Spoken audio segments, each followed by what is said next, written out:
Hello everyone, it's Skill here from the Grim Reapers, and today I will be going through a 9-month update hardware review for the Winwing Super Taurus throttle with startup panel, as well as the Winwing Combat Ready and Takeoff panels. Before I begin, I'll let you all know I have purchased them all myself at their full retail prices and also had to pay for the shipping and import duties like everyone else. I made a decision to buy them based on the original hardware review videos by Kelso, and in this video I will let you know if I feel like they were worth the expense.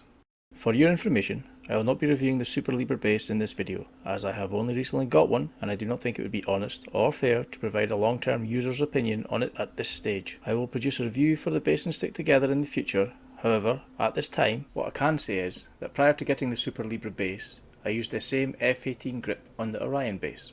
I find the grip to be very well made, all of the buttons and switches have a nice tactile feel to them, and I have had no faults or issues arise with it. In the relatively short time I have been using the Super Libre base, I have found that I enjoy using it, and I have had no problems or issues with it of any kind. All of the flying you see being done in this mission is done using the Super Libre base and the F18 grip. I fly exclusively in VR, and I am doing so in this video, as I thought it was important to let you see how easily the controls can be used whilst in VR. You will notice throughout the video that I have some picture-in-picture footage of my Winwing throttle and panels. This is to allow you to see my usage of the various controls during the different stages of the mission. First of all, as I launch from the carrier, you will see that as I clear the deck and pull the gear lever up, the physical gear lever on the takeoff panel lights up red, like the one in the cockpit. This is a feature of the Winwing software SimApp Pro. I do not usually have this running when I play DCS, as being in VR, I don't really care if the lights on the panels flash in sync with the game. However, I have it running today for demonstration purposes for the video.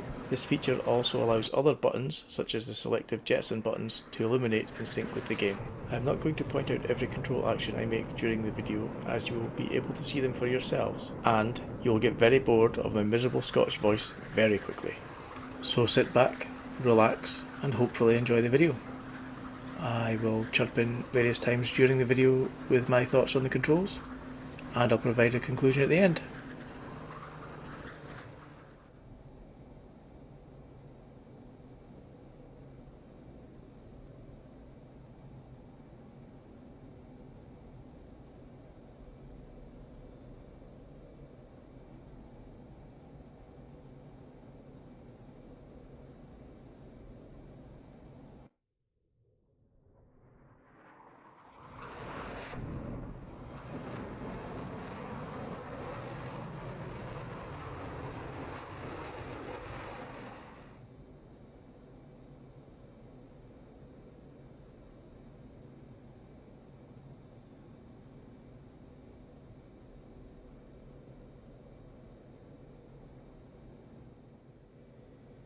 The TDC Slew on the F18 throttle handles is a proper analog mini stick.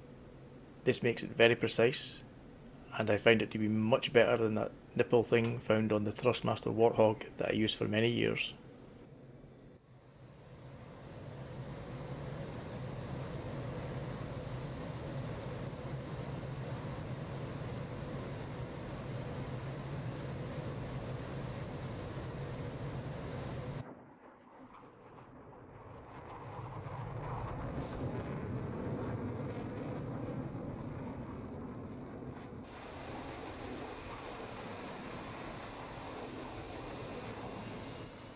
Obviously, it wouldn't be a GR mission if I didn't show you the boom boom, and this time we didn't even have to use our face.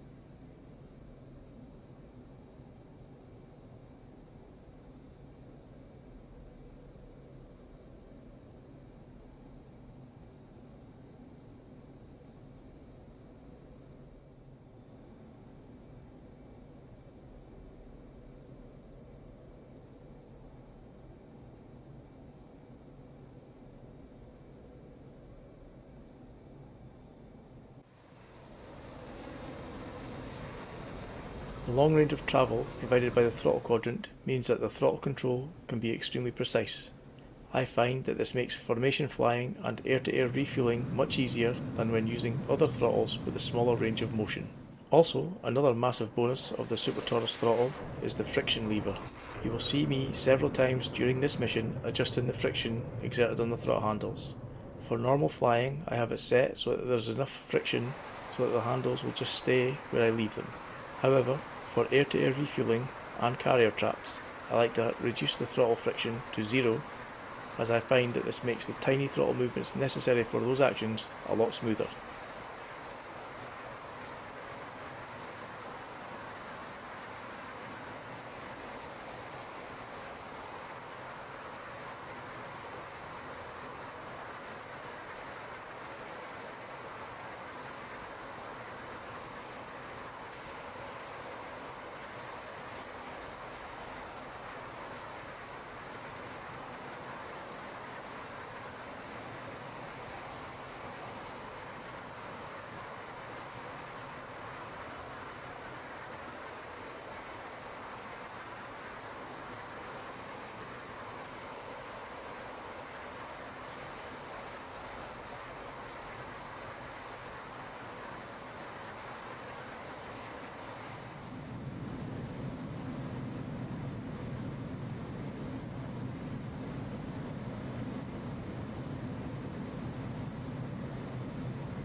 As you can see, even in a very basic mission such as this, flying the Hornet, which I do not usually do, I am able to make use of all the required controls provided on the panels, even in VR.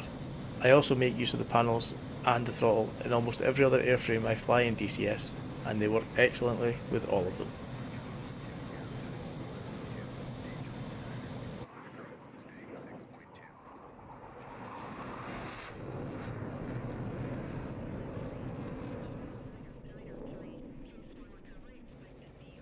I seem to have just about managed to completely miss the fuel dump switch with my poor camera angle for the footage of the throttle unit. You can see me use it on the approach to the carrier to reduce my fuel weight prior to landing. One minor issue with the throttle in DCS is this switch.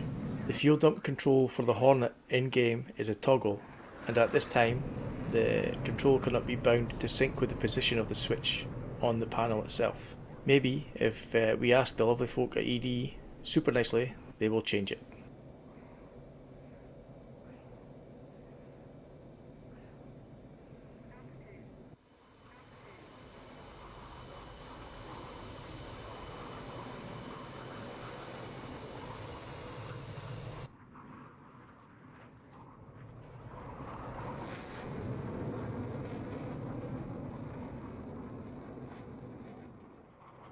I have found the hardware of the Super Taurus throttle and startup panel, as well as the combat ready and takeoff panels, to be of superb quality, and I have personally not had any faults develop.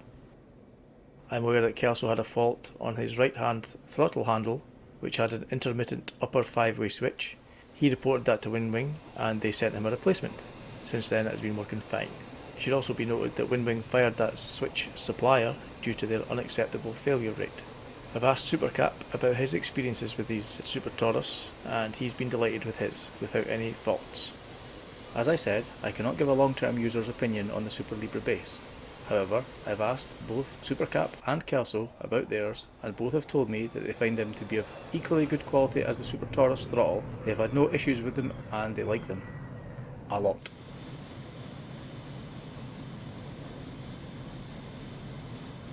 The one thing that I think lets the hardware down is the software, SimApp Pro.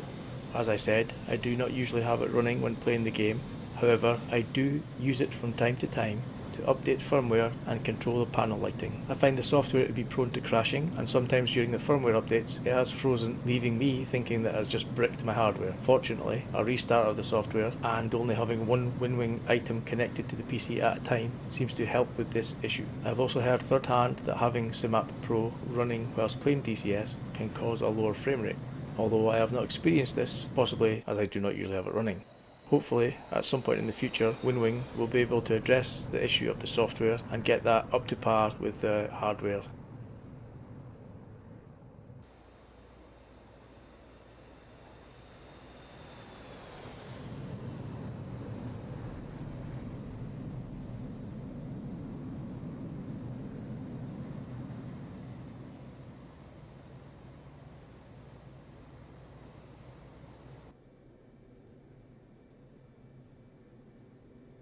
In conclusion, I can safely say that I'm more than happy with my purchases. They have stood up to some pretty severe punishment in the months that I have been using them, and they have not put a foot wrong. I think they were a worthy buy, so I'll have to let Kelso off the hook this time.